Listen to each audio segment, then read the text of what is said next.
এই দেখো দিদি, এটা কি? বিস্কুট। আর এটা হচ্ছে একটা গ্লাস। আমি এই বিস্কুটটা গ্লাসের নিচে রাখবো, তুমি গ্লাসে হাত না লাগিয়ে এই বিস্কুটটা খাবে। কিভাবে খাবে? গ্লাসে হাত না লাগায় কেমনে খামু? তা তো দেখি, সরো দেখি, চেষ্টা তো করি। এমনি পারবো? হাত দিয়া সরাইলে তো খাওয়া যায় তো বিস্কুটটা। হাত না দিয়া কেমনে খাবো? হাত না লাগিয়ে, গ্লাসে হাত লাগবে না।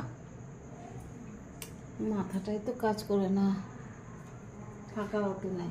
দেখো আমি কি বলছি, তুমি তুমি এই গ্লাসটা দিয়ে ঢাকো, আমি দেখো দেখিয়েছি কিভাবে খাবে। এটা দিয়ে হ্যাঁ, ঢাকো? এটা দিয়ে ঢাকা তো, এটা তুলে এটা দিয়ে ঢাকো।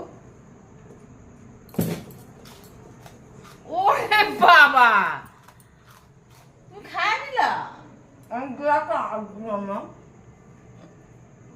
বাবা, আমি হাত উঠাইলাম, হাত না দিয়া খায় নিল। যা।